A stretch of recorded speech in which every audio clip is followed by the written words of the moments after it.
আসসালামু আলাইকুম রাহমাতুল্লাহ।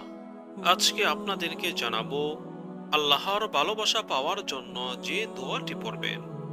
স্বয়ং বলেছেন রাসূল সাল্লাল্লাহু আলাইহি সাল্লাম, আল্লাহর ভালোবাসা পাওয়ার পূর্ব শর্ত হচ্ছে রাসূল সাল্লাল্লাহু আলাইহি সাল্লামের অনুসরণ ও অনুকরণ করা। তারপরও প্রিয় নবী সাল্লাল্লাহু আলাইহি সাল্লাম আল্লাহর ভালোবাসা পাওয়ার জন্য পয়গাম্বর হযরত দাউদ আলাইহিস সালামের একটি দোয়া উম্মতে মুহাম্মদীর জন্য তুলে ধরেছেন।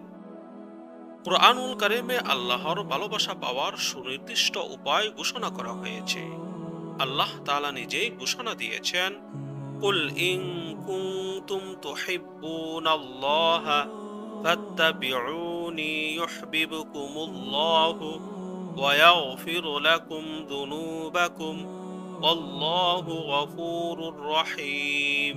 হে রাসূল, আপনি বলুন, যদি তোমরা আল্লাহকে ভালোবাসো তাহলে আমাকে অনুসরণ করো, যাতে আল্লাহ তোমাদের ভালোবাসেন এবং তোমাদের পাপ ক্ষমা করে দেন।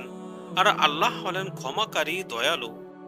হযরত দাউদ আলাইহিস সালাম আল্লাহর পরিপূর্ণ ভালোবাসা পেতে সব সময় একটি দোয়া করতেন।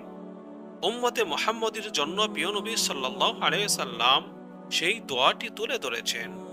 তা হলো হযরত আবু দারদা রাদিয়াল্লাহু তাআলা আনহু বর্ণনা করেন, রাসূল সাল্লাল্লাহু আলাইহি সাল্লাম বলেছেন, দাউদ আলাইহিস সালামের দোয়াগুলোর মধ্যে একটি হলো এই যে, আল্লাহুম্মা ইন্নী আসআলুকা হুব্বাকা ওয়া হুব্বা মান ইউহিব্বুকা ওয়াল আমালাল্লাযী ইউবাল্লিগুনি হুব্বাকা আল্লাহুম্মা ইজআল হুব্বাকা আহাব্বা ইলাইয়া মিন নাফসি ওয়া আহলি ওয়া মিনাল মাইল বারিদিল বারিদ।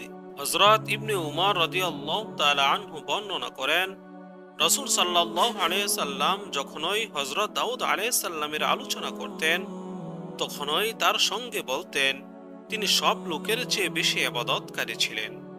হযরত দাউদ আলাইহিস সালাম যখন আল্লাহর ভালোবাসা পেতে সব সময় এই দোয়া করতেন, তখন অন্যদের কেমন ইবাদত ও দোয়া করা প্রয়োজন। কেননা আল্লাহর ভালোবাসা পাওয়া ব্যক্তি হবে দুনিয়া ও পরকালে সফল কাম।